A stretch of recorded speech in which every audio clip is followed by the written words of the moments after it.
நம்ம சுற்றி எவ்வளவோ மகிழ்ச்சி இருக்குது சார், கொட்டி கிடக்குது. நம்ம எப்போ பார்த்தாலும் குறைய பார்க்கறதுக்கு தான் நம்ம மனசு போகுது. ஒரு குழந்தை பாட்டு எழுதி கவிதை எழுதி வந்தால் கூட அதில் இக்கு விட்டு போச்சு இச்சு விட்டு போச்சுன்னு தான் சொல்லுவானே தவிர அது நல்லா இருக்குது இந்த கவிதைன்னு சொல்கிறது இல்லை.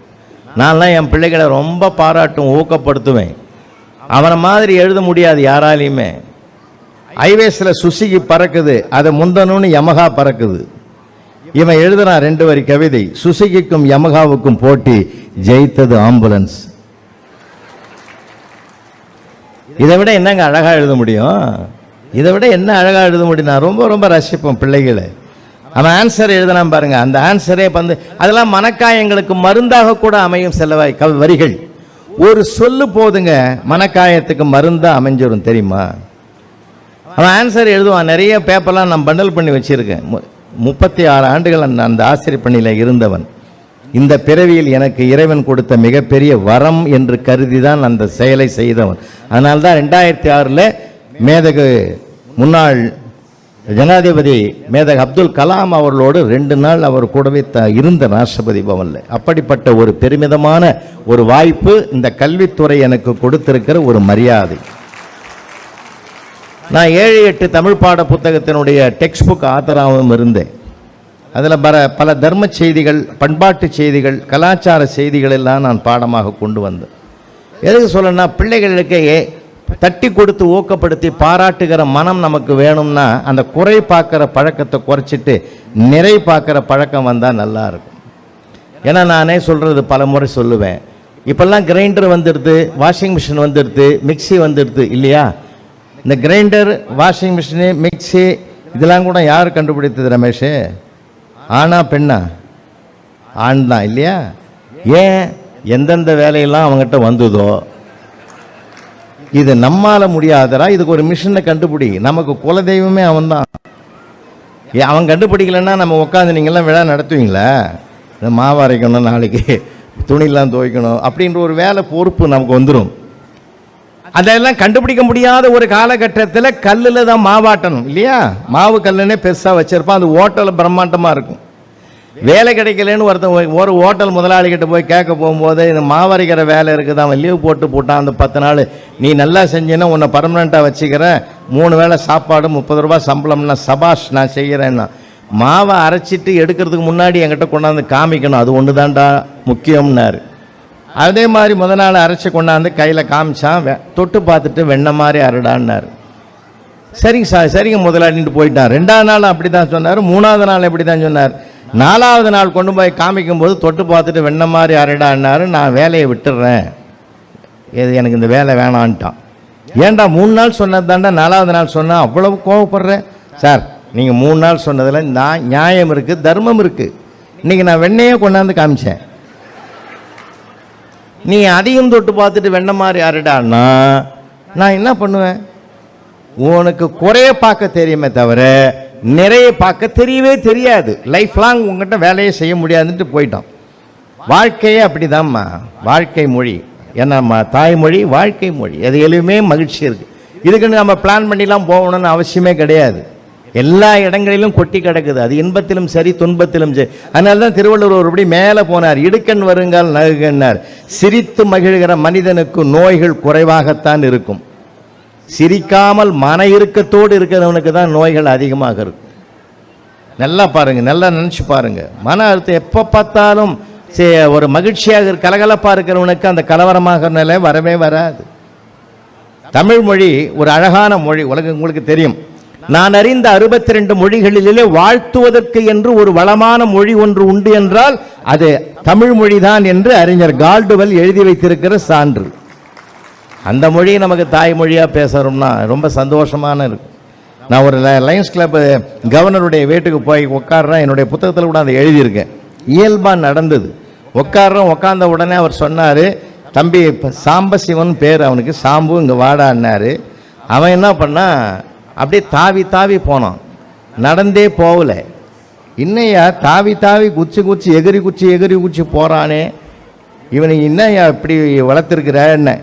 இல்லை இவனுக்கு இன்னொரு பேர் உண்டு. என்ன பேர்? என்ன ஜம்புலிங்கம்னு பேர் வச்சுக்கிறேன். ஏன்னா ஜம்ப் பண்ணி போகிறதுனால அவனுக்கு ஜம்புலிங்.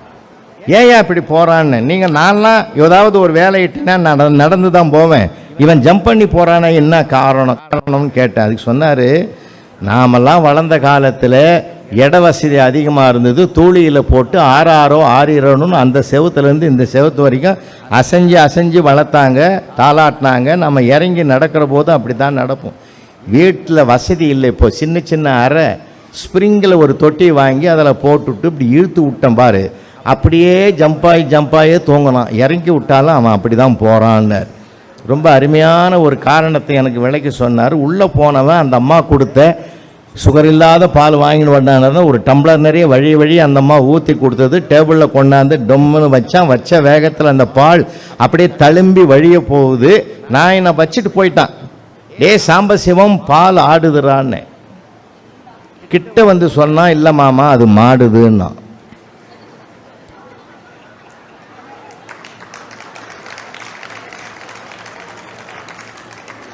நான் சவுத்தார்காட் டிஸ்ட்ரிக்டில் பிறந்தவன், விழுப்புரம் பக்கத்தில். நாங்கள் இந்த யதார்த்த தமிழில் இப்படிலாம் பேசுவோம். தழும்புதுன்னு சொல்கிற வேண்டியவன் நான் ஆடுதுன்ட்டேன் பாரு. ஆமாம், அந்த மாடுதுன்னு ஆட்டுப்பால் நினச்சிக்கிட்டு மாடுது மாமா. நான் பார்த்தீங்களா, இது எத்தனை கோடி கொடுத்தாலும் இந்த சுகம் கிடைக்குமா சார்? மனிதனிடத்தில் நம்ம தாய்மொழியில் பேசினாதான் இந்த சுகமே கிடைக்கும். நம்ம பேச மறுக்கிறோம். இப்போல்லாம் அனர்த்தங்களாக போச்சு. 6 வருஷமாக குடியிருந்த ஹவுஸ் ஓனர் அவன் வெட்டிட்டான் சார். கோர்ட்டில் கேஸ் ஆகி போச்சு, வந்து நிற்கிறான் குற்றவாளி கொண்டு. ஜட்ஜி கேட்குறாரு, வெட்டினையாடா? வெட்டின சாமின்னு. பரவாயில்லையே, ஒத்துக்கிறிய, உனக்கு மரண தண்டனை, எதுக்கும் யோசனை பண்ணி தீர்ப்பு எழுது, தப்பு என் பேரில் இல்லைன்னா. என்னடா சொல்ல வரேன்னார். 6 வருஷமாக குடியிருக்கிறேன்னு 3 மாதமாக இருந்தாலும் என் உயிரை வாங்குறான். காலி பண்ணுன்னா. நேற்று கேட்டான், எப்போ கடைசியாக சொல்கிறேன், எப்போ காலி பண்ண போகிறேன்னா. நேற்று ராத்திரியே காலி பண்ணிட்டேன்னா. அவன் சொன்ன காலி பண்ணு வேறு, இவன் எடுத்துக்கின காலி பண்ண அர்த்தம் வேறு. அர்த்தங்கள் அனர்த்தங்களாக மாறக்கூடாது, விபரீதங்கள் வந்துடும். ஏன்னா அனர்த்தமாக மாற்றுறவனா நிறைய பேர் இருக்கான் தெரியுமா உங்களுக்கு? அதைத்தான் பாரதி சொன்னான், எத்தனை கோடி ரசிக்கிறதுக்கு தான்டா கடவுள் நமக்கு இந்த இதுவே கொடுத்துருக்குறான். அந்த அழகையும் ஆனந்தத்தையும் ரசனையும் நமக்கு மனிதனுக்கு தவிர வேறு யாருக்குமே கொடுக்கலையே. எனக்கு தெரிஞ்ச ஒருத்தனுக்கு உடம்பு சரியில்லைங்க, மடிப்பாக்கத்தில் ஒரு நல்ல டாக்டர் இருக்கிறார், போய் பார்த்துட்டு வாடான்னு. போன வேகத்தில் அப்படின்னு சொன்னேன், டோக்கன்லாம் வாங்கணும்டா, ரொம்ப கூட்டம் அதிகமாக இருக்கணும்னு. அதெல்லாம் நான் பார்த்துக்கிறேன், உன் பேரை சொல்லி உள்ளே போயிடுறேன்னா. உள்ளே வந்தோம்னா 1/2 ஹவரில் வந்துட்டான். அதுக்குள்ளேடா பார்த்துட்டேன்னா. அதெல்லாம் ஒன்றும் இல்லை சார், நீ போய் அனுப்புனியே, அது எனக்கு சென்டிமெண்ட்டாக சரி வரலன்னா. என்னடா சரி வரலன்னு அப்படி நுழையும் போதே கிளினிக்கில் மேலே போகும் வழின்னு வச்சுக்கிறான் அந்த ஆள் போர்டு. எனக்கு அதை பார்த்ததுமே பகீர்னு ஆகி போச்சு, இது வேலைக்கு ஆகாதுன்னு நினச்சேன். ஆனாலும் சரிப்படுத்திக்கிட்டு நீ நல்லதாக தான் சொல்லியிருப்பேன்ற நம்பிக்கையில் அந்த படியேறி மேலே போனால் அங்கே இன்னும் கொஞ்சம் வேதனையை உண்டாக்கிட்டுது. டாக்டர் வைகுண்டம்னு இருக்குது, அதனால் மேலே போகும் வழி வைகுண்டம் ரெண்டையும் கம்பேர் பண்ணி இணைச்சி பார்த்தேன். ஒரு நமக்கு ஒத்து வரல, அதனால் நான் பார்க்காமலே வந்துட்டேன்னா. இப்படி சிந்திக்கிறவன்லாம் நம்ம கூட நிறைய பேர் இருக்கான் தெரியுமா உங்களுக்கு? அதையும் ரசிடான்னாரு திருவள்ளுவர். அப்படி தான் இருக்கும். எல்லாத்துலேயுமே நல்லதை பார்க்க முடியாது, கெட்டதுலேயும் ஒரு நல்லதை நீ பார்த்துக்கோ. ரசிப்பதற்கு நம்ம மனுஷன் பழகிட்டேன். நான்லாம் எவ்வளோ கஷ்டப்பட்டுருக்கேன் தெரியுமா? ஒரு விருது வாங்குற அளவுக்குன்னா என் மனசு நான் எவ்வளோ பக்குவப்பட்டிருப்பேன் சார். என் பசங்கள்லாம் எழுதுவான், வித்தியாசமாக எழுதுவான் தெரியுமா உங்களுக்கு? சார் ஒரு கேள்விக்கு ஆன்சர் எழுதியிருக்கான் சார். ஒரு நம்பரை போட்டான், பார்ட் 2ன்னு போட்டு 6ஆம் நம்பரை போட்டுட்டு எழுதுறான், கர்த்தரே இந்த பேப்பரை திருத்தும் ஆசிரியருடைய பாவங்களை மன்னியும். இது ஆன்சரு. பாவங்களை மன்னியும், அவர் அறிந்தோ அறியாமலோ பல பாவங்களை செய்திருக்கலாம். என்ன அதையெல்லாம் பொறுத்தல் புரிந்து அவருக்கு பரமண்டலத்திற்கும் பரமபிதாவே அவருக்கு ஆசீர்வதியும். அவர் ஆசீர்வதிப்பதோடு அவருக்கு நல்ல புத்தியும் கொடுத்து என் பேப்பருக்கு நிறைய மார்க் போடுவதற்காக ஆவணம் செய்யணும்னு எழுதிக்கிறான் சார் இயேசுக்கு பற்றி. இல்லை ரொம்ப ரொம்ப பயங்கரமாக எழுதுவான் தெரியுமா உங்களுக்கு? 4000 திவ்ய பிரபந்தம் குறிப்பு வரைகள்னு அவன் 4 வரி எழுதிட்டான் சார். இது 4000 உடையது, திவ்யமான நூல், இது பிரபந்தம் என்று சொல்வார்கள் அப்படின்னு அதில் ஒவ்வொரு சொல்லை எடுத்தே எழுதிட்டான். எக்கச்சக்கமாக. இல்லை இந்த பெண்கள்லாம் நிறைய இருக்கிறீங்க, ரொம்ப மகிழ்ச்சி. நான் இன்றைக்கும் 2007 இன்னை வரைக்கும் நாளைக்கும் சரி 12 பெண் குழந்தைகளை மாவட்ட அளவில் தொடர்ந்து படிக்க வைக்கிறேன். அவங்கள ஒரு பட்டதாரியாக கொண்டு வெளியில் கொண்டாடுறேன். அவர்களுக்கு வேலை வாய்ப்பும் வாங்கி கொடுத்துருக்குறேன். ஒரு பொறியாளர் படிப்பும் படிக்க வச்சுருக்கேன். அவன் நிறைய பிள்ளைகள்லாம் இப்போ அப்பாயின்மெண்ட் வாங்கி கொடுத்துருக்கேன். ஒரு பெண்ணுக்கு வாழ்வாதாரத்தை தந்து அந்த குடும்பமே வளமாக ஒரு மாறுவதற்கு வாய்ப்பு இருக்கிறது. அதனால தான் அந்த ஒரு திருப்பணியாக இதை தொடங்கி வச்சவர் தென்கட்சி சுவாமிநாதன் அவர்கள். அந்த தர்மத்தை நான் இன்றைக்கும் பண்ணிட்டு வரேன். ஏன்னா வகுப்பறையிலே பார்த்தீங்கன்னா ஒரு பெண்ணுக்கும் ஆணுக்கும் வித்தியாசம் இருக்கும். ஒரு கேள்விக்கு ஆன்சர் தெரிஞ்சாதான் சார் ஒரு பெண்ணு பதிலும், ஆன்சர் தெரியலன்னா சத்தியம் பெண் எழுது. ஆன்சர் தெரியாட்டாலும் பக்கம் பக்கமாக எழுதுறவன் நம்மால் தான் சார். பிரம்மாண்டமாக எழுதுவான் தெரியுமா? அவன் கற்பனை குதிரையை தட்டி விட்டுருவான். பூகம்பம் எப்படி வரும் என்ன ஆகும்னு கேட்டிருந்தேன் சார். அவன் எழுதிக்கிறான், கடல் கொந்தளிக்கும், பூமி பிளக்கும், வானம் வெடித்து சிதறும், பெருக்கெடுத்து ஓடுகிற வெள்ளத்தில் எங்கள் தமிழையா முதலில் போய்விடுவார், அவரை தொடர்ந்து ஆடு மாடுகள் எல்லாம் போய்விடும். யார் எதை அனுப்புகிறான் பாருங்க. அப்புறமா எனக்கு அது மனசு கஷ்டமாக போய் அவனை கூப்பிட்டு கேட்டேன், ஏண்டா அப்படிலாம் எழுதுறியே, அரசாங்கம் சொல்லியிருக்கிறது மாணவர்களுக்கு மன உளைச்சல் வர மாதிரி வாத்தியார் பேசப்படாது, அடிக்கப்படாது, திட்டப்படாதுன்னு. எங்களுக்கு தானடா அத்தனை கண்ட்ரோலும் உண்டு, உங்களுக்கு எதுவுமே இல்லை, இருந்தாலும் தப்புன்னு சொல்லலாம் இல்லை, ஏண்டா அப்படி எழுதுனேன்னு ஓன்னு அழுதான் சார். பரவாயில்ல, நீ செஞ்ச தவறை நினைச்சு மனமாற்றம் அடைஞ்சு அழற பத்தியா, இது ஒன்று போதுண்டான்னு. நான் அதுக்கு அழுவலேன்னா, பின்ன எதுக்குடா அழுவுறேன்னு, நீ படிச்சு பார்த்து திருத்துவேன்னு நான் நினைக்கவே இல்லைன்னா.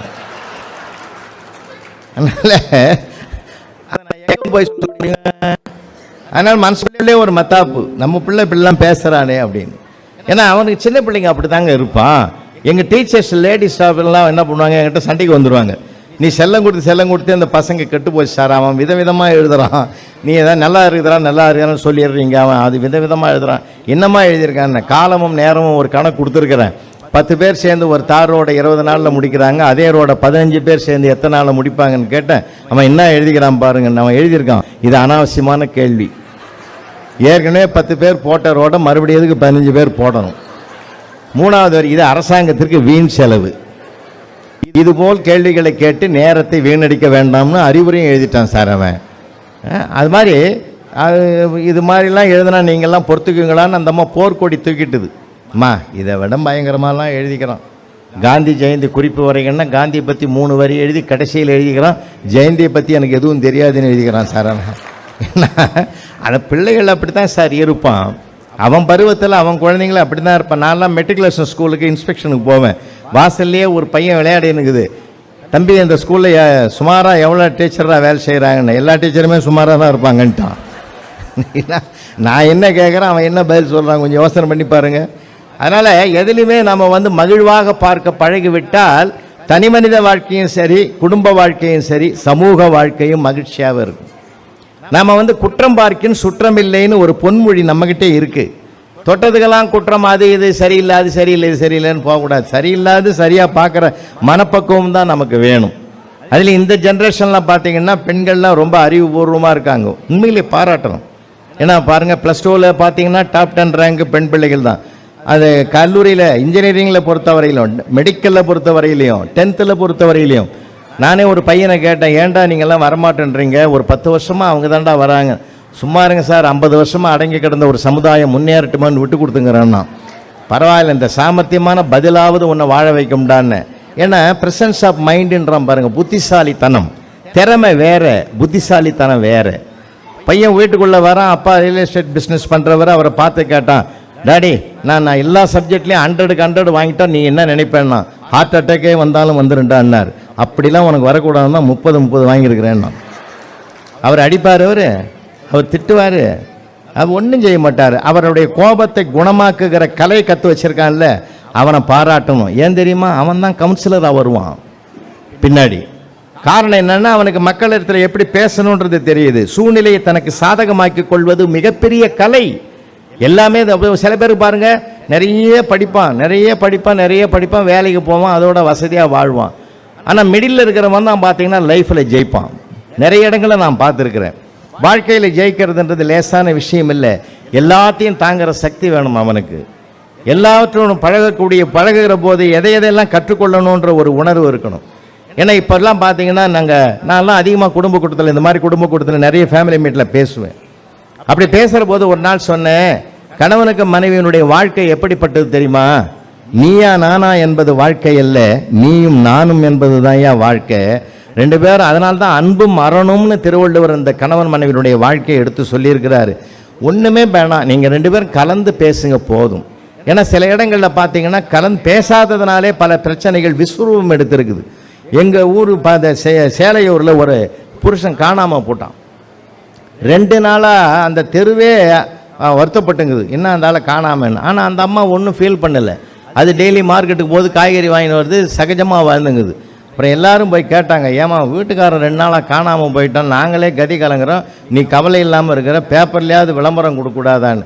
கொடுத்துட்றோம் சார்ன்னுச்சு. மறுநாள் பேப்பரில் வந்திருக்குது, தினத்தந்தியில் காணவில்லைன்னு போட்டு அந்த அம்மா போட்டோவை போட்டுக்குது. ஏமா காணாமல் போனது ஓன் வீட்டுக்காரன், ஓன் படத்தை போட்டுக்கிற? இல்லை, நான் காணவில்லைன்னு தெரிஞ்சாலே அந்த ஆள் தானா வீட்டுக்கு வந்துடுவான்.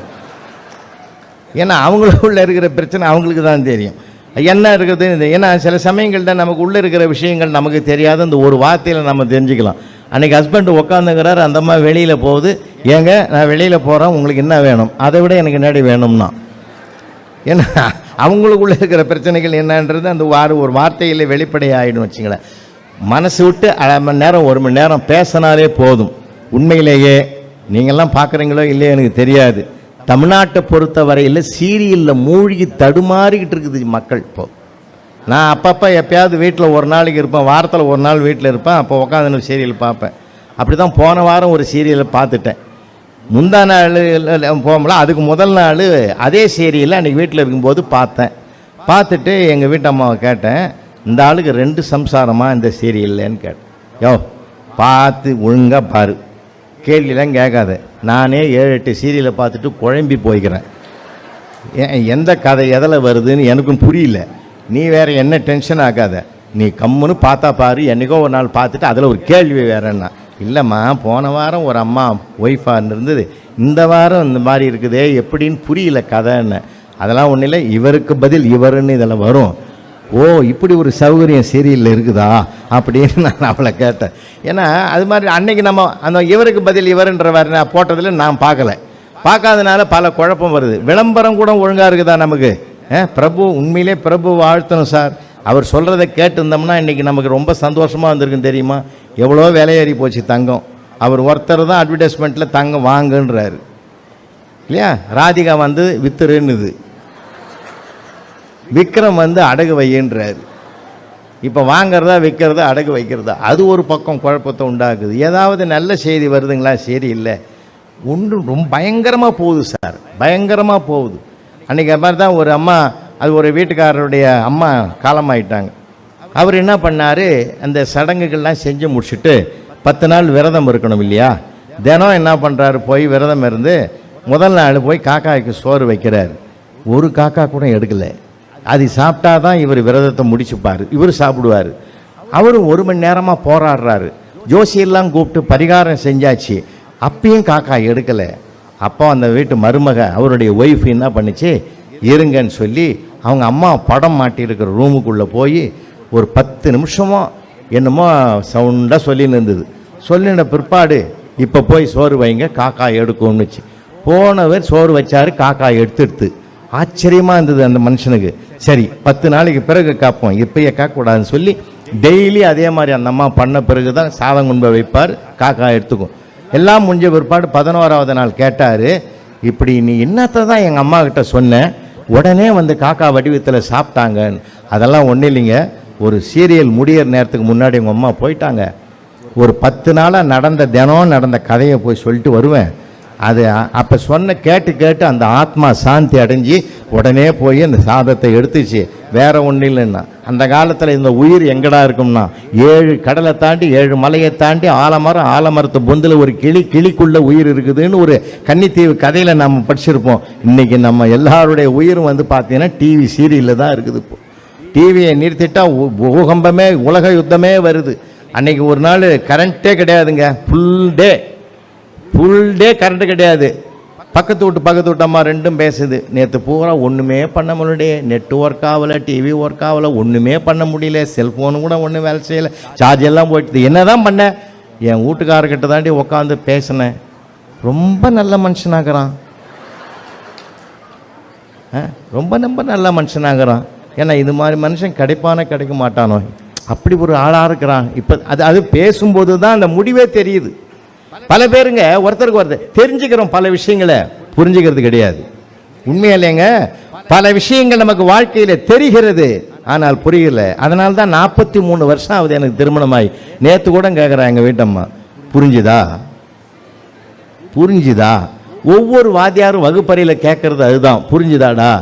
ஏன்னா தெரிதல் வேறு, புரிதல் வேறு. பல விஷயங்கள் நமக்கு தெரிஞ்சுக்கிறோம் சார், புரிஞ்சுக்கிறது கிடையாது.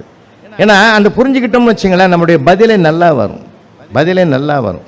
ஒரு மனிதனை புரிந்து கொண்ட பிறகு அவன் இப்படி தான், இவனுடைய கேரக்டர் இவ்வளவுதான், இவனுடைய கேரக்டர் இவ்வளவுதான், நம்ம அதுக்கு தகுந்த மாதிரி பக்குவமாக நம்ம மாற்றிக்கிட்டு போயிட்டே இருக்க வேண்டியது தான். அவனையே மனசில் சுமந்துக்கிட்டு இருந்தோன்னா வாழ்க்கையில் நம்ம மகிழ்ச்சி இயல்பாக போயிடும், தூக்கி எறிங்க வேண்டியது தான். அவ்வளோதான், அவன் கேரக்டர் முடிஞ்சு போச்சு, விடு. அவங்ககிட்ட பேசி பிரயோஜனம் இல்லை, இவங்ககிட்ட பேசு. யாரிடத்தில் என்ன பேசணும், எப்படி பண்ணு. நாம் எதுவாக மாற வேண்டும் என்று சதா நினைக்கிறோமோ நாம் அதுவாகவே மாறுவோம். இதுதான் உபனிஷத்தை நமக்கு சொல்லி கொடுக்குற பாடம். வாழ்க்கையில் எல்லாத்தையும் பாராட்டணும் சார். பாராட்டுறதுல இருக்கிற சுகம் உலகத்திலே கிடையாது. உண்மையிலே சொல்கிறேன். ஒருத்தருடைய ஒரு மனைவியினுடைய அறிவை பாராட்டணும், கணவனுடைய பெருமையை மனைவி பாராட்டணும். இந்த பாராட்டுகிற பண்பு இருந்துன்னா குடும்ப லைஃப் சூப்பராக இருக்குங்க. அங்கே நோயே கிடையாது, மருந்துக்கு நீங்கள் அலையணும்னு அவசியமே கிடையாது. பாராட்டுங்க. ஜஸ்ட் சமையல் சூப்பராக இருந்தது, அழகாக இருந்தது, என்னம்மா வச்சு அந்த ரசம், அடடா யோ அது ரசம் இல்லையா, அதுதான் ஏன் சாம்பார், அது என்னன்னு தெரிஞ்சுக்கணும். பாராட்டணும். பாராட்டு என்பது மிகப்பெரிய அற்புதமானது.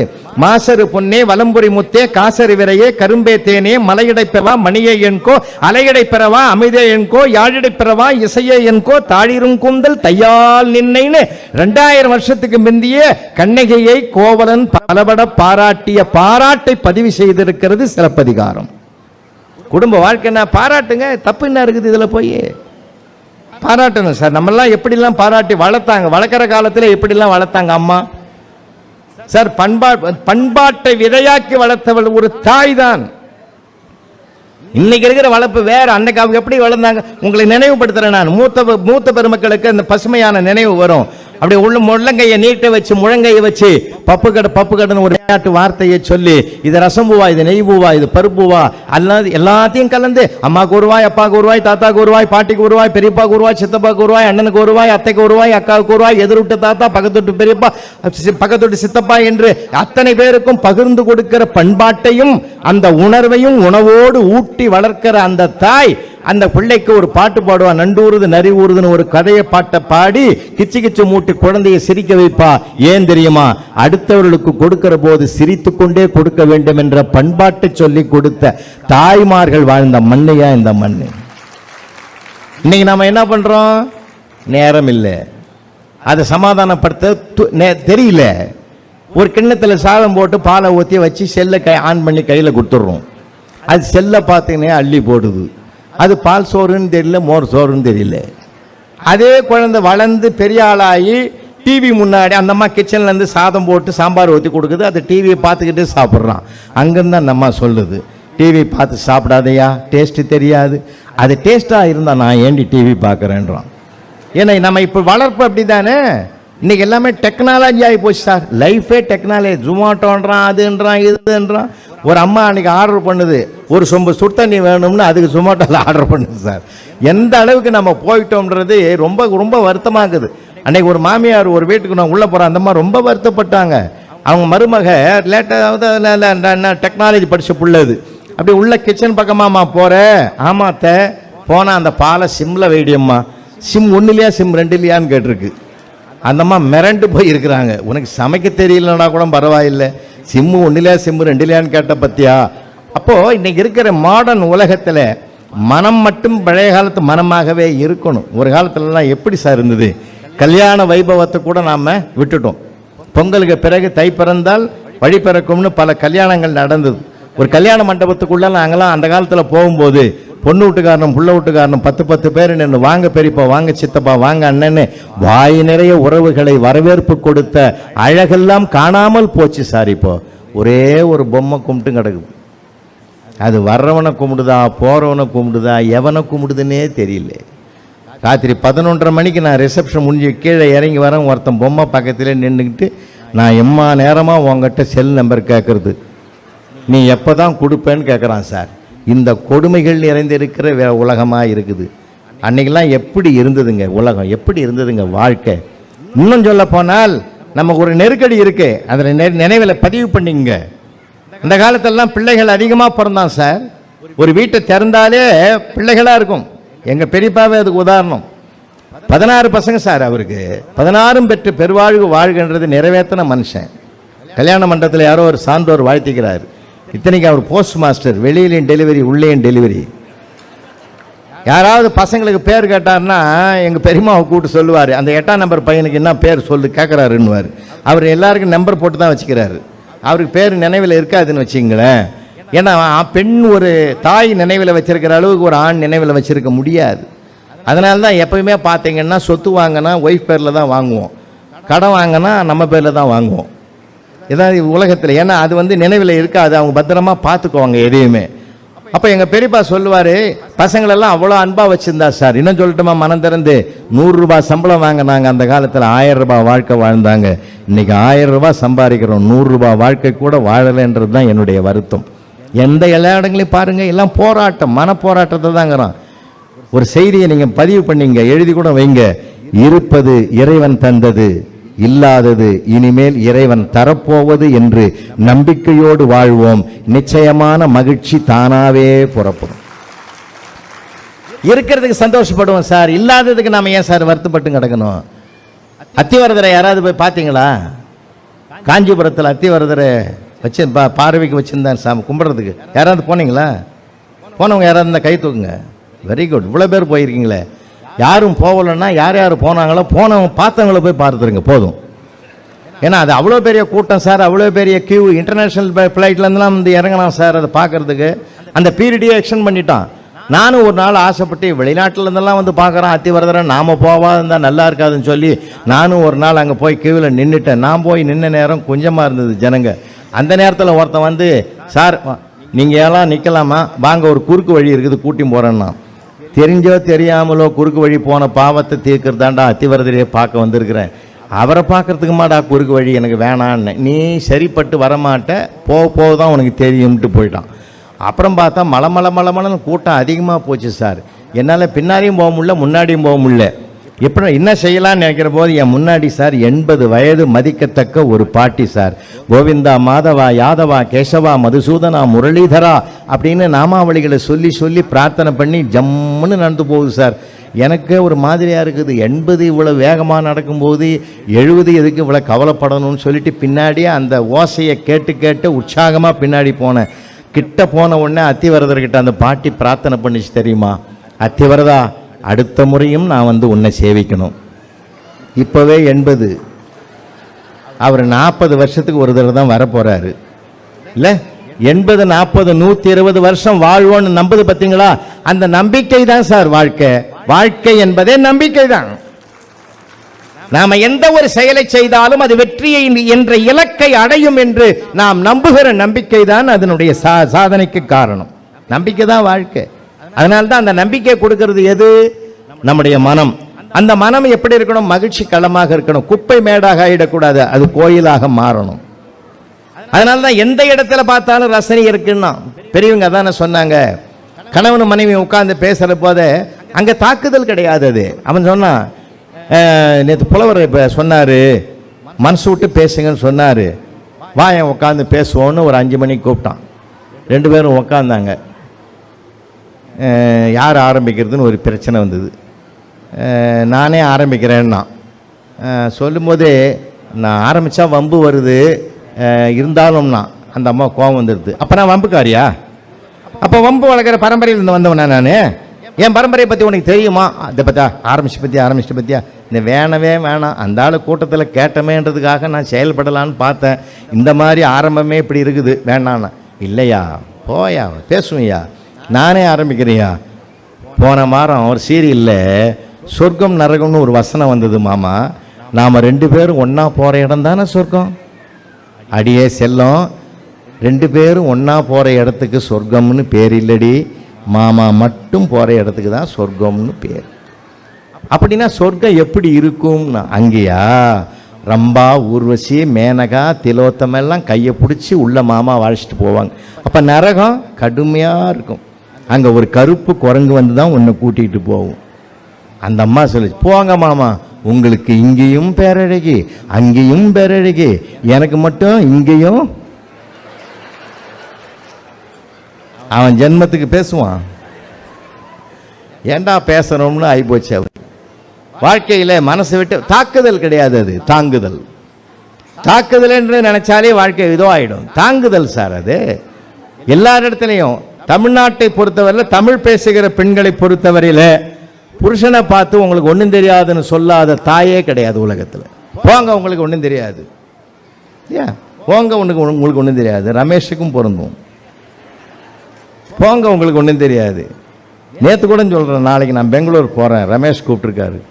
உங்களுக்கு ஒன்றும் தெரியாதுங்கண்ணா. எனக்கு ஒன்றும் தெரியாத ரமேஷ் கூப்பிட்டாரு, அவருக்கும் ஒன்றும் தெரியாதுன்னு. என்ன சொல்ல உனக்கு நியாயம் இருக்குது? அவரை எப்படி சொல்லலாம் உன்னை கூப்பிட்டதுலேருந்தே தெரியலையான்னா? சார் இதெல்லாம் ஜாலி சார், மகிழ்ச்சி சார். இங்கே என்ன தாக்குதலா? அது ஜாலியாக இருக்கணும் சார். நானும் என் பையன் பொண்ணெல்லாம் உட்காந்து கேரம் போர்டு ஆடிங்கிற ஒரு சண்டேவில் கிச்சன்லேருந்து எங்கள் வீட்டம்மா சொல்லுது, சமையல் ரெடி ஆகிட்டு ஏந்து வாங்கடான்னா. எனக்கு ஒரு மாதிரியாக இருந்தது. என்னையுமாண்ண உனக்கு மட்டும் தனியாக சொல்லணுமான்னா. இது கேட்காமலே இருந்திருந்தால் மரியாதையாக இருந்திருக்கும். இதெல்லாம் இடையில வரக்கூடிய அழகுயா, அழகு, ஆனந்தம், சந்தோஷம். வீட்டில் தாங்க மனித பயிற்சி கொடுக்கிற இடம் ஒரே இடம். அறிவு பயிற்சி கொடுப்பது பல்கலைக்கழகம், மனித பயிற்சி கொடுப்பது குடும்பம். அதனால தான் குடும்பம் ஒரு பல்கலைக்கழகம்னு சொன்னான். இந்த மனித பயிற்சியை குடும்பத்தை தவிர வேற உலகத்தில் சொல்லிக் கொடுக்க இடமே கிடையாது சார். ஒவ்வொருவர்கிட்ட நீ ஒன்று கற்றுக்கிறோம். நாம என் கூட வர்றீங்களா? ஒரு 2 நிமிஷம் வாங்க என் கூட. ஒரு வீடு வாசல் திறந்துருக்கு, அப்படி உள்ளே போகிறோம். ஒரு டைனிங் ஹால். அந்த டைனிங் ஹாலில் அப்பா உட்காந்துங்கிறாரு, எதிரில் சின்ன பொடி பையன் உட்காந்துங்கிறான்.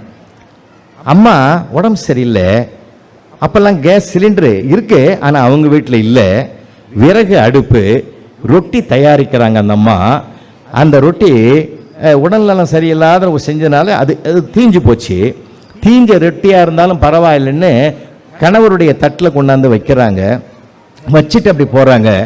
அப்பா சொல்கிறாரு, கணவர் சொல்கிறாரு, மணி இந்த ரொட்டி சூப்பராக இருக்க, ரொம்ப ரொம்ப முருகலாக்கிட்டியோ, ரொம்ப ரொம்ப முருகலாக்கிட்டியோ அப்படின்னார்.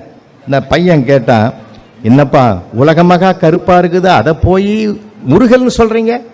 அப்போ அவர் சொன்னார், தம்பி ஏற்கனவே அம்மா எரிகிற விறகில் முகம் கருகி கொண்டு இதை செய்கிறா. நான் வார்த்தையால் கருகி போச்சுன்னு சொன்னா அவன் மனசு கருகிடும்டா. மனசு கருகாத வார்த்தைகளை பேசுவதுதான் மனித நேயம் என்று பிள்ளைக்கு சொல்லி கொடுத்தார். அப்படியாப்பான்னு கேட்டுக்கிட்ட அந்த பிள்ளை தான் பிற்காலத்தில் உயர்ந்த நாற்காலியில் உட்கார்ந்த பிறகும் கூட குழந்தை கேட்ட கேள்விக்கும் குனிந்து பதில் சொன்னார் மேதகு அப்துல் கலாம் என்கிற மனிதர். எவ்வளவு பெரிய விஷயங்க. நம்ம எதை கொடுக்கிறோமோ அதானே சார், அதுதான் இந்த பிள்ளைகளை உருவாக்கும். எந்த குழந்தையும் நல்ல குழந்தை தான் மண்ணில் பிறக்கையிலே அவன் நல்லவனாவதும் தீயவனாவதும் அன்னை வளர்ப்பினிலே. அன்னை சொல்லிக் கொடுக்கணும், தர்மத்தை சொல்லிக் கொடுங்க, அன்பை சொல்லிக் கொடுங்க. ஏன்னா இன்னைக்கு தர்மம்னாலே என்னன்னு தெரியல. எங்க தாம்பரத்தில் ஒருத்தர் மேடை போட்டு பேசுறான், என் சொத்தெல்லாம் தர்மத்துக்கு எழுதிட்டான், ஊரே கொண்டாடிச்சு. அப்புறம் ஒரு வாரத்துக்கு பிறகுதான் தெரிஞ்சது அவன் சம்சாரத்து பேர் தர்மம்னு. என்ன கொடுமை இருக்குதுங்க. அறம்னா என்னன்னு தெரியல சார், எல்லாமே தெரியல. சப்ரிஷ் சார் ஒருத்தர் ரிட்டையர் ஆயிட்டார் சார். அவருக்கு சமையல்காரன் ஒருத்தர் பர்மனெண்ட்டாக வேலை செஞ்சிருந்தான் 30 வருஷமா. நாளையிலேருந்து வடபாயசத்தோட சாப்பாடு கூட்டுக்கறி எல்லாம் தேவையில்லை, சிம்பிளாக வாடு, ரிட்டையர் ஆகிட்டேன் நான், எளிமையான சம்பளம், பென்ஷன் மட்டும்தான், ஒரு நாளைக்கு மோர் குழம்பு, ஒரு நாளைக்கு வத்த குழம்பு, ஒரு நாளைக்கு பருப்பு சாம்பார், ஒரு நாளைக்கு ரசம், இதோட ஏறக்கட்டுனார். ஓகேன்னுட்டான். இவர் சாப்பிட்ட பிறகு தான் அவன் சாப்பிடுவான். ஒரு மாதம் அப்படியே ஓடிச்சு. ஒரு நாள் அவன் சாப்பிட்ற நேரத்தில் இவர் உள்ளே போனார். அவன் கூட்டு பொரியல் காய்கறியோடு சாப்பிட்றான். இவர் வெறும் மோர் சோறு தான் அன்றைக்கி இவருக்கு. இவர் சொன்னபடி என்னடா இதுன்னாரு, நீ தான் ரிட்டையர் ஆன, நான் இன்னும் ரிட்டையர் ஆகலை, நான் எதுக்கு உன் தண்டனையை நான் எடுத்துக்கணும்? அப்போ தர்மம் என்பது கூட ஆளாளுக்கு ஒரு தர்மமாக இருக்கக்கூடிய ஒரு அவலம் இன்றைக்கு ஏற்பட்டு விட்டது என்றால், அன்பானவர்களே, பிள்ளைகளுக்கு தர்மத்தை சொல்லிக் கொடுங்க, அறத்தை சொல்லிக் கொடுங்க. தமிழே ஒரு அறத்தின் வடிவம், தமிழே ஒரு அறத்தின் வடிவம். அது சாதாரணமான மொழி இல்லை. இது உலகத்திலே பார்த்தீங்கன்னா மென்மையான மொழி. பாருங்க, அம்மா அப்படின்னு பாருங்க, மெல்லின வார்த்தைகள். அப்பா என்று சொல்லி பாருங்க, வல்லின வார்த்தைகள். வார்த்தைகளிலேயே ஒரு வடிவத்தை, உருவத்தை நினைவு கூறக்கூடிய அளவுக்கு ஒரு மொழி அமைந்திருக்கிறது என்றால் சாதாரணமானதில்லை. அம்மான்னு சொல்லி பாருங்க, அம்மா என்று சொன்னாலே ஒரு அழகான மஞ்சள் குங்குமத்தோடு ஒரு தாய் கண்ணுக்கு தெரிவாள், மனக்கண்ணுக்கு.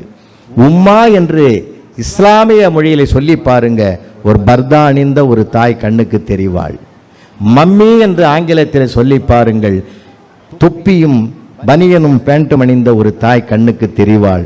சொற்கள் மாறுபட்டாலும் அம்மா என்ற ஒரு உருவம் மட்டும் உள்ளத்திலிருந்து மாறுபடாமல் என்றைக்கும் வழிகாட்டுகிற ஒரு சக்தியும் வல்லமையும் பொருந்தியது பெற்ற தாய்க்கு கிடைக்கிற பெருமை என்பது உலகத்துக்கு இந்தியா நடத்திய உயரிய பாடம் என்பதனாலே அம்மா தாய்மார்களெலாம் சொல்கிறேன், பிள்ளைகளுக்கு நல்ல பிள்ளைகளாக வர்றது உங்கள் கையில் தான் இருக்குது.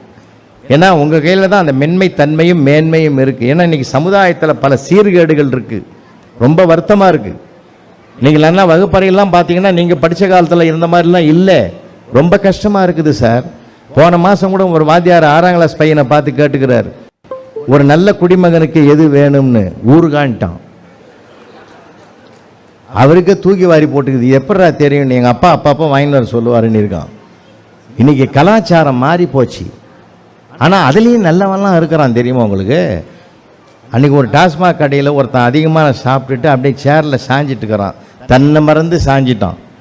டேபிளில் வச்சிருந்த செல்லு ரிங் ஆகுது, தொடலை.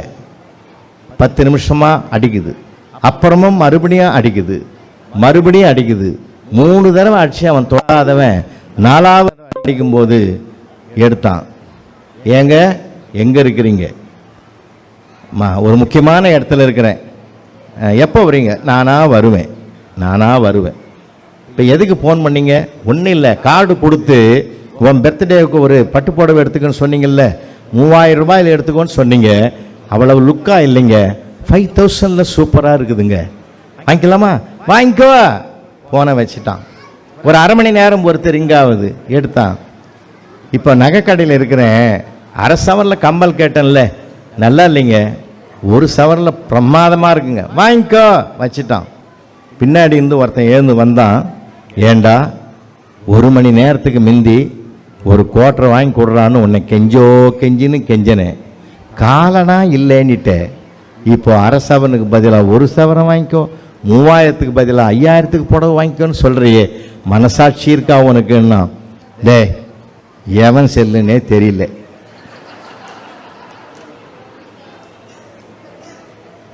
அது எவனோ மப்பில் வச்சுட்டு போயிட்டுக்கிறான். அது 3 தடவை ரிங் அடிச்சது, நான் தொடக்கூடாதுன்னு மனசாட்சியோடு இருந்தேன்.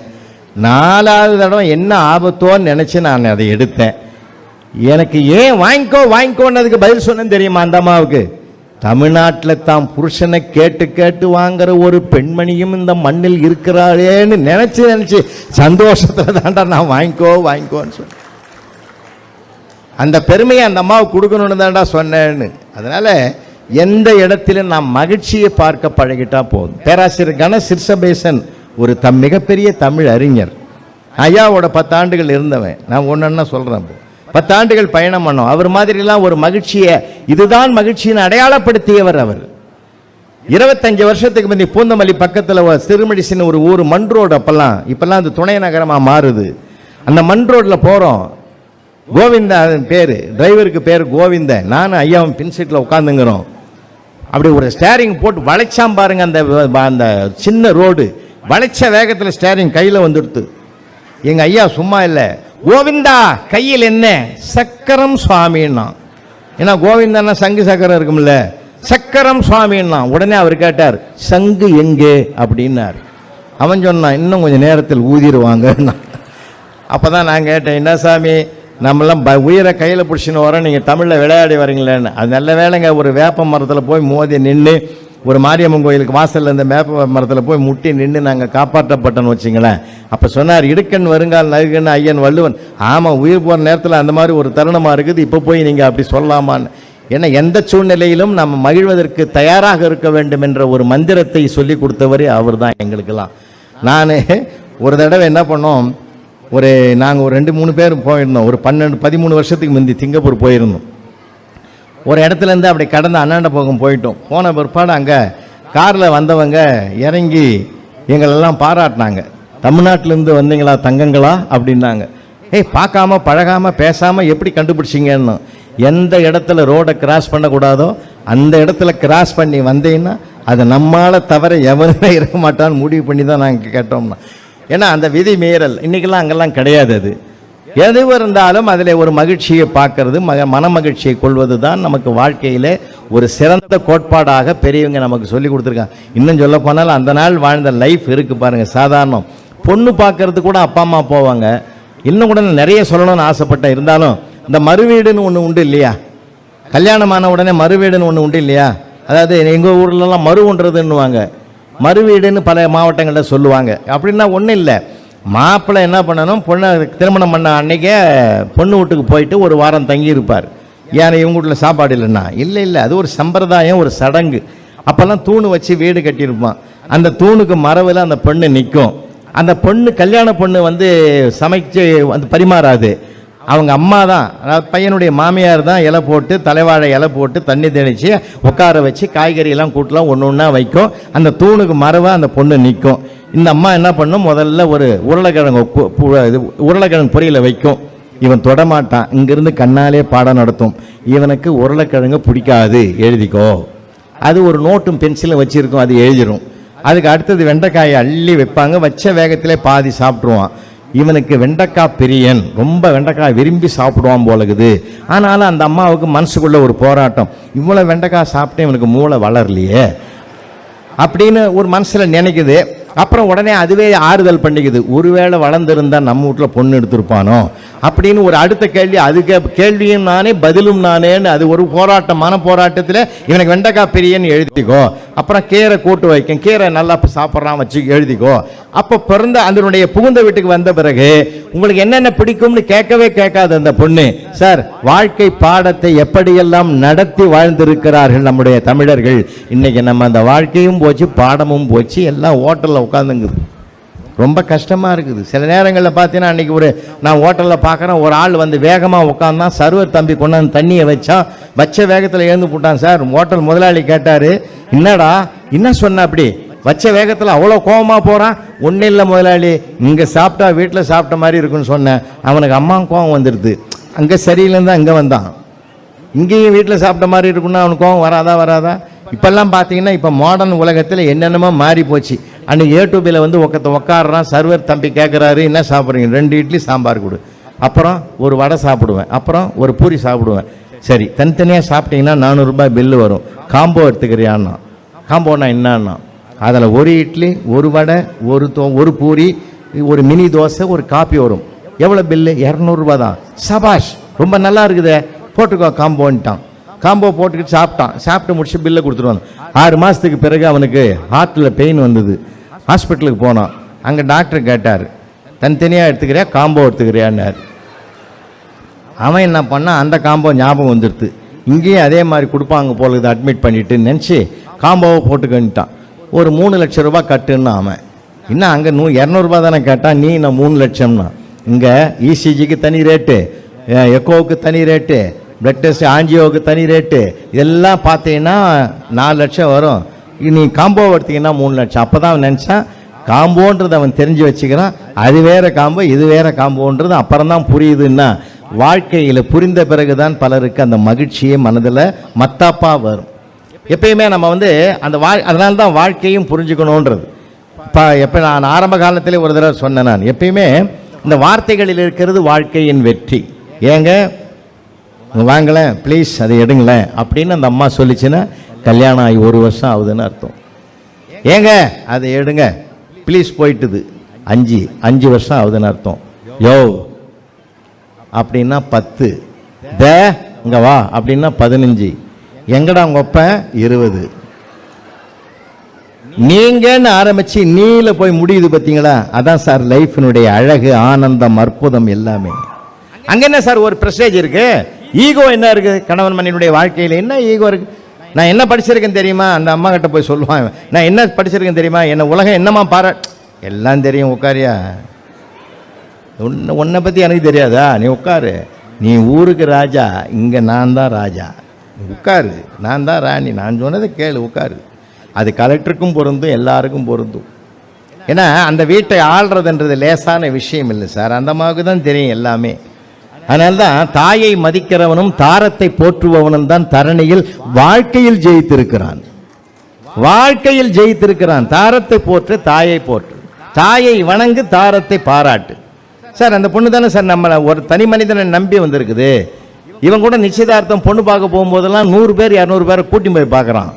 ஆனால் அந்த பொண்ணு இந்த வீட்டுக்கு வாழ வரும்போது தனியாக வருது சார். அது எவ்வளோ தன்னம்பிக்கை இருக்குது, எவ்வளவு தைரியம் இருக்குது அந்த பொண்ணுக்கு.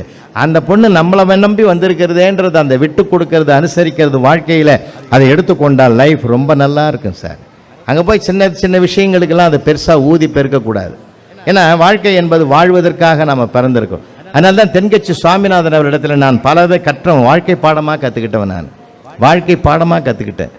ஏன்னா ஒரு தடவை நாங்கள் இதுக்கு போயிருந்தோம், தென்காசி போயிருந்தோம் பேசுறதுக்கு.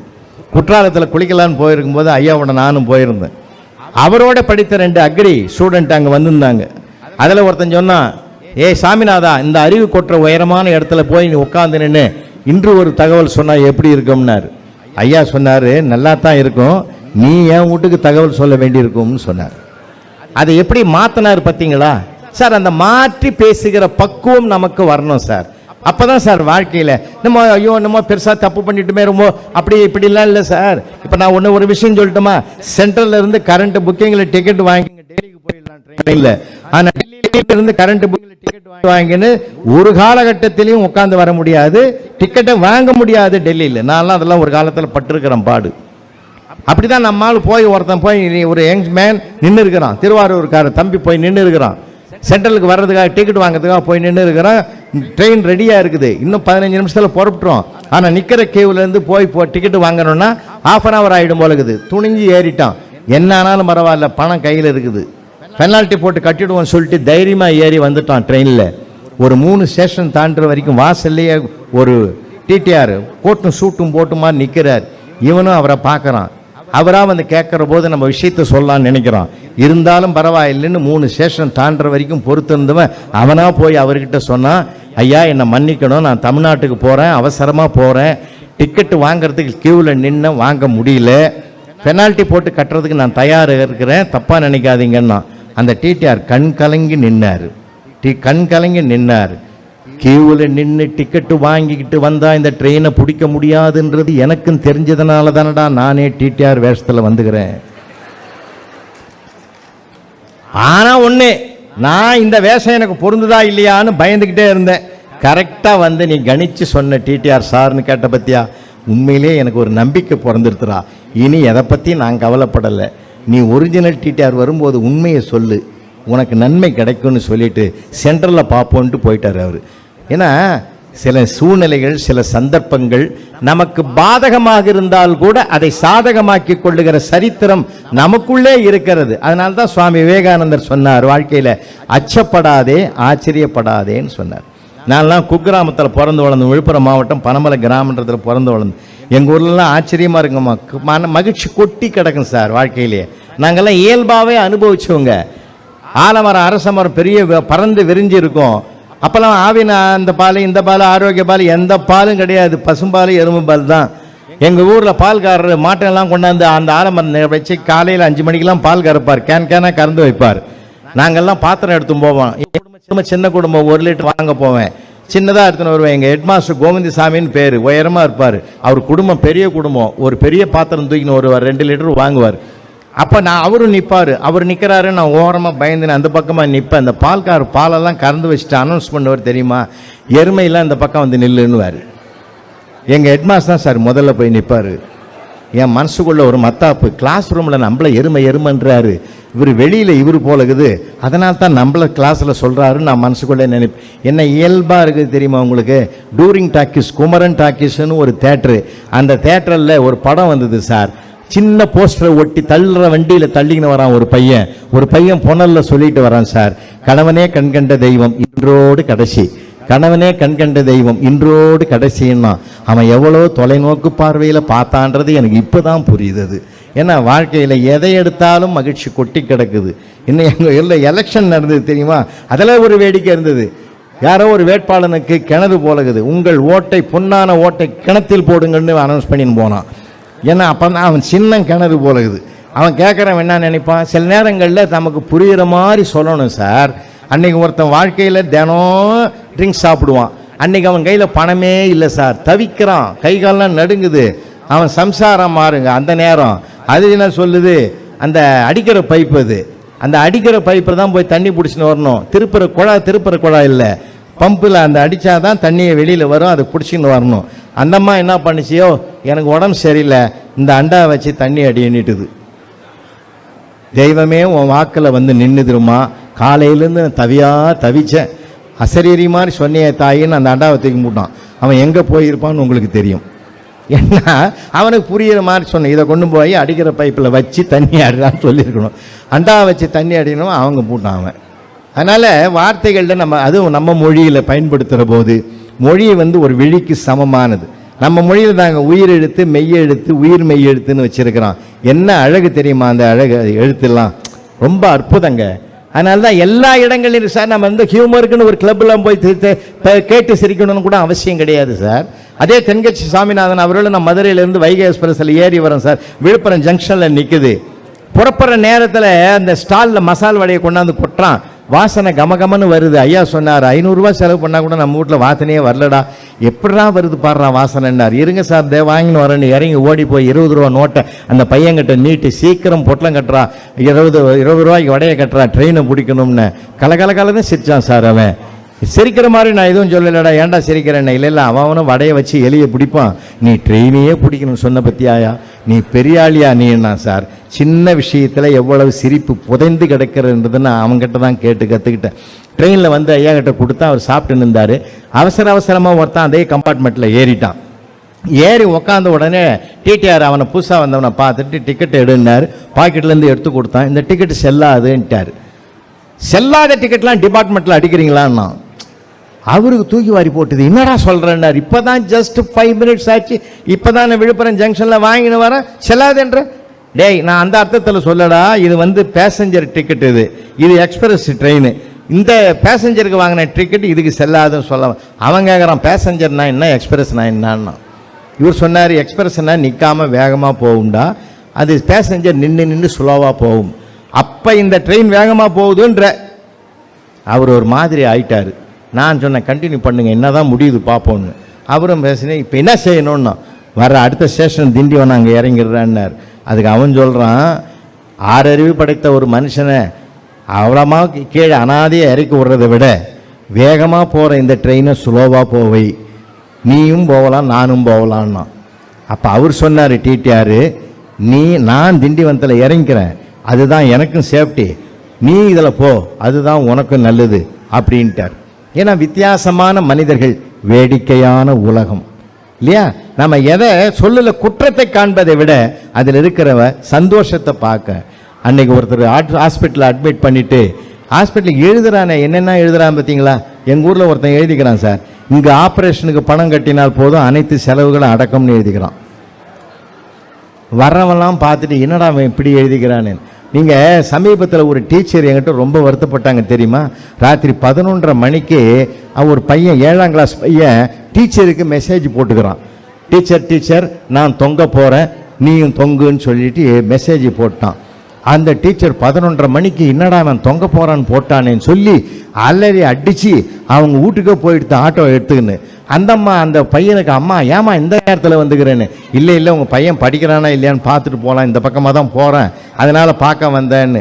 அப்போ தான், இல்லைம்மா பையன் என்ன பண்ணுறான்னா, நல்லா தூங்கினுக்கிறான்னு. அப்போ தான் டீச்சருக்கே ஞானம் வந்தது, நான் தூங்க போகிறேன் நீயும் தூங்குன்றத அவன் ஸ்பெல்லிங் தெரியல அவனுக்கு, நான் தொங்க போகிறேன் நீயும் தொங்குன்னு சொல்லி அவன் அர்த்தத்தை மாற்றி எழுதிட்டான்னா இன்றைக்கி பல பிரச்சனைகள் இருக்குது. நல்லா எழுதணும், நல்லா பேசணும். ஏன்னா எழுத்துலேயும் சிக்கல் வர, எழுத்தும் தெய்வம் எழுதுகோலும் தெய்வம்னா மகாகவி பாரதி.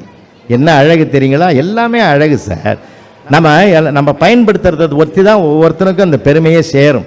மென்மையான வார்த்தைகளை பேசினால் மேன்மைகள் விளையும். ஏன்னா அதனால தான் நான் எப்பயுமே அந்த நாளில் டிவியில் கூட சொல்லியிருப்பேன், நீங்கள் யூடியூப்பில் கூட பார்க்கலாம்.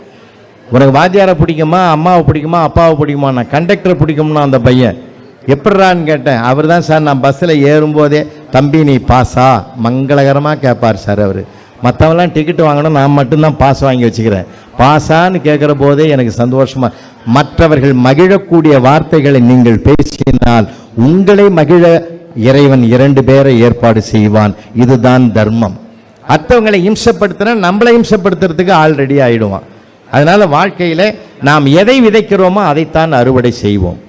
அந்த நம்ம மனசை சுத்தமாக வச்சிருந்து மனசை கோயிலாக வச்சிருந்தோன்னு வச்சுங்களேன், வாழ்க்கையில் மகிழ்ச்சி. சார் எது எப்போ நடக்குமோ அது அப்போ தான் நடக்கும், அந்த முடிவுக்கு வரணும். ஒன்றும் இல்லை, போன வாரம் நான் முருகன் கோயிலுக்கு போயிருந்தேன். முருகன் கோயிலுக்கு போயிட்டு ஐயர் அப்படியே தீபாராதனை தட்டை காமிச்சிட்டு எடுத்துன்னு வந்தார்.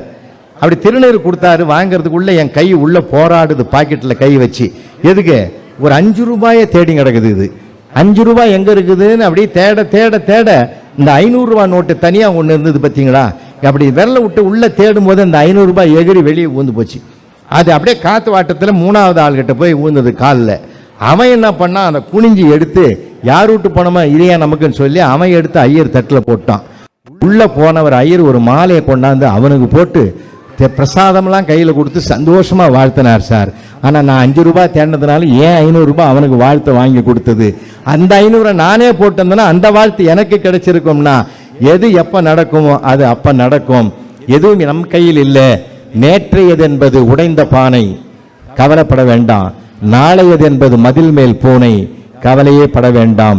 இன்று இருப்பது கையில் உள்ள வீணை, வாசித்து வாசித்து சுகமாக வாழ பழகுகிறவர்கள் ஆனந்தத்தின் எல்லையை தொடுவார்கள், மகிழ்ச்சியின் எல்லையை தொடுவார்கள். நம்பிக்கையோடு வாழ்வோம், நம்பிக்கையோடு வாழ்வோம். அதுதான் நம்பிக்கை. ஏன்னா ஒருவர் மீது வைத்திருக்கிற நம்பிக்கை தான் அதற்கு மிகப்பெரிய அருமையான காரணம். ஏன்னா எப்பயுமே நம்ம இல்லாததுக்கு வருந்துறோம். 95 மார்க் வாங்கின அமுதா இல்லாத 5க்கு ஏங்குது. ஆனால் கலிய பெருமாள் கலகலன்னு சிரிக்கிறான்.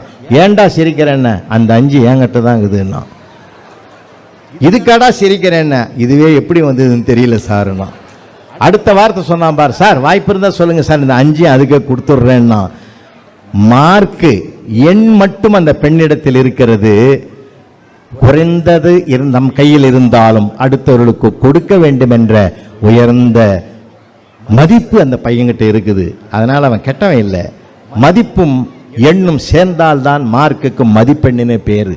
நாம் மதிப்பு பெறுகிற பிள்ளைகளை உருவாக்குவோம். வெறும் எண்களை மட்டும் பெறுகிற பிள்ளைகளை தவிர்ப்போம். ஏன்னா ஒரு பிள்ளையை, ஒரு ஆணையோ ஒரு பெண்ணையோ உருவாக்குவது ஒன்று கருவறை, இன்னொன்று வகுப்பறை. 2 அறையும் தான் அந்த சரியா நின்னாதான் அந்த பிள்ளை வருவான். ஒரே ஒரு செய்தியை விதையாக்கிட்டு விடைபெறேன். புனே போர்டு ஹைஸ்கூல், புனே நகரத்தில் ஒரு போர்டு ஹைஸ்கூல்.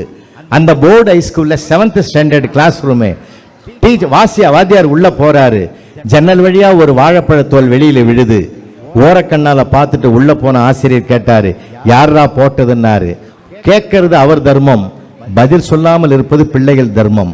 அமைதியாக இந்திய தேசிய ஒருமைப்பாட்டையே நீங்க அங்க பார்க்கலாம். அவ்வளவு சைலண்டா இருப்பான். அப்போ என்ன பண்ணாரு, எல்லாரும் பெஞ்ச் மேல ஏறுங்கடான்னாரு. 39 பேர் மலமலன்னு ஏறிட்டான், ஒருத்த மட்டும் உட்கார்ந்துருந்தான். ஏன் நான் சொல்றது காதல விடலையா? சார் விழுது சார், அந்த தப்ப நான் செய்யல, செய்யாத தவறுக்கு நான் ஏன் தண்டனை அனுபவிக்க வேண்டும்? நிக்க மாட்டேன்னா. எதிர்த்தா பேசுகிறாய்? சத்தியத்தை பேசுகிறேன். ஓ சத்தியமானோ? யார் போட்டது சொல் பார்க்கலாம். காட்டி கொடுப்பது ஒருபோதும் இந்திய இளைஞன் செய்ய மாட்டான். இப்போ மனசாட்சியோடு பேசுகிறேன். கெட் அவுட்னாரு, பை தூக்கின்னு வெளியே போட்டான். வாத்தியாருக்கு பயம் பின்னாடியே ஓடி போய் உன் நேர்மையை பாராட்டுகிறேன், வாங்கடா உள்ள வாடான்னு எல்லா பிள்ளைகளும் உட்கார வச்சிட்டார். அந்த பிள்ளை தான் பிற்காலத்தில் இந்திய தேச விடுதலைக்கு தலைமை தாங்கி நடத்தி தந்த லோகமானிய பாலகங்காதர திலகர் என்ற மாபெரும் மனிதர் வந்தார் என்று சொன்னால், அன்பானவர்களே, நேர்மையை கற்றுக் கொடுங்கள், சத்திய பாதையை திறந்து விடுங்கள். மீண்டும் ஒரு காந்தி வர வேண்டும் என்று ஆசைப்படுங்கள், மீண்டும் ஒரு காமராஜர் வர வேண்டும் என்று ஆசைப்படுங்கள். அப்படிப்பட்ட பிள்ளைகளிடத்திலே அதிகமான நேரத்தை பேச எடுங்க. வாழ்க்கையே மகிழ்ச்சியா இருக்கும்.